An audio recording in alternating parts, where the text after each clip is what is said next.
Hi everyone, Debbie here. Sunday the 14th of February 2021. Missed out yesterday because we were doing breathworks and I had to do a lot to prepare for that. Half my house is down in the yoga room, so I had to move it back up to the house, and then I've had to move it back down because they didn't do the floor last week. So Mercury is in retrograde. We are tending to reflect inward, and we're looking at our past cups that have spilled.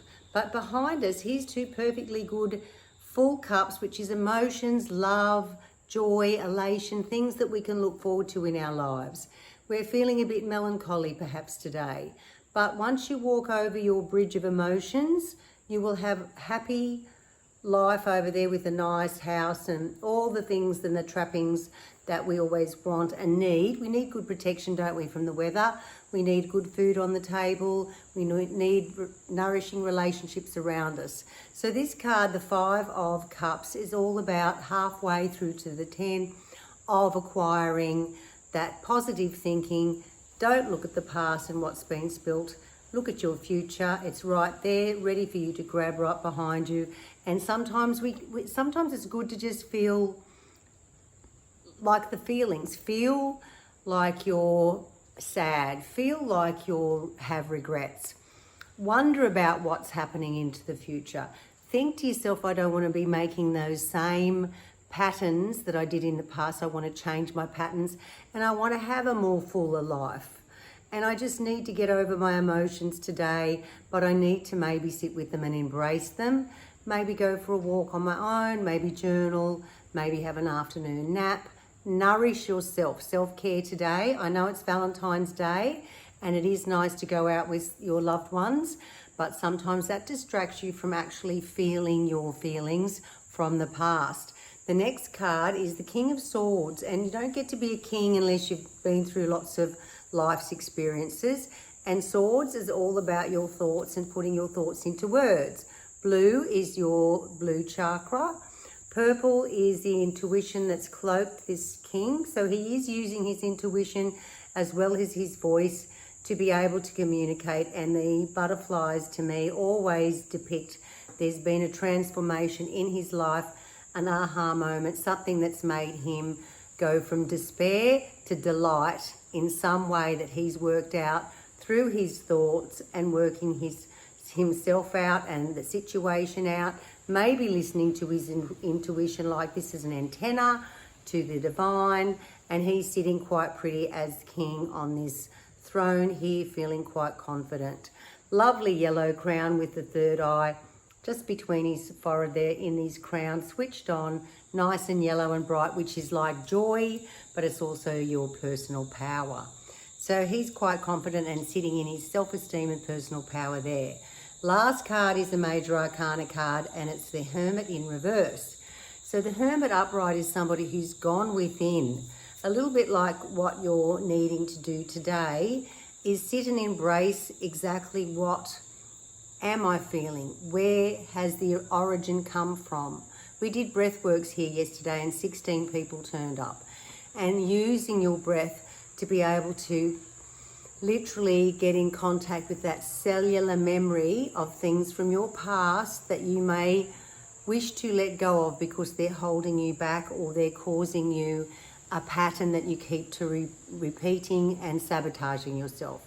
So the Hermit is exactly the opposite of that. He's gone within, he's done his work, he's looked at his life, been on his own, but you're never alone. You have the divine with you at all times.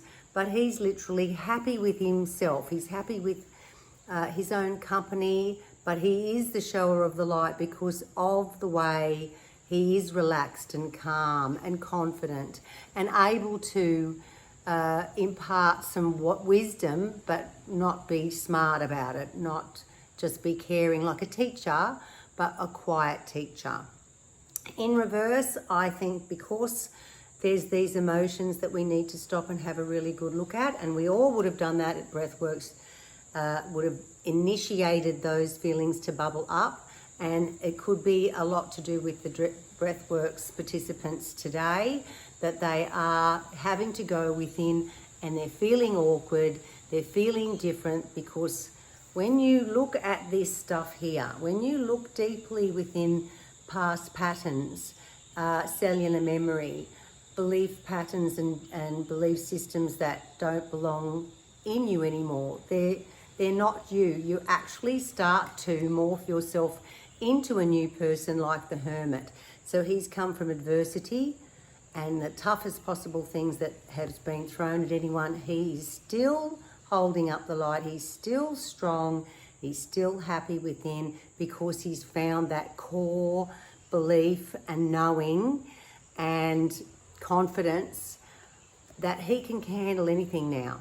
That whatever emotion may come up in your emotional ocean, or river in this case, he will just sit with it quietly under a tree, maybe journal, then burn it. He'll have his key way of getting rid of the old ways of thinking, the old belief patterns, and then he can stand strongly, throw off his cloak, turn around and grab these 2 cups, go over that bridge and find himself a new life in a lot more calm and relaxed manner. So just feeling a bit topsy-turvy today, everyone, I suggest and recommend breathworks. Cannot beat it. It's hard to regulate or give you a reading on how successful it is because it's so personal to each different individual. But boy, things have changed. I'm so much happier, more relaxed, more confident, less nervy, all of those things. Even as far as having to approach things like difficult confrontations, I'm a lot more confident and honouring myself a lot more. Even though I'm not the best at it, I'm getting better. And so that to me is learning your lessons from the past, not repeating the same thing over and over again because you've stopped and you've had a really good look inside. And you become the king of your thoughts. Numbers, 1, the Hermit is also 9, so that's 10, and then we have 5. So 1 plus 5 is 6, and 6 is birthing something new, and isn't that appropriate? Dealing with the issues of the past, letting them go so we can have a clean slate to begin tomorrow with a new day. Have a lovely Sunday, everyone. See you tomorrow.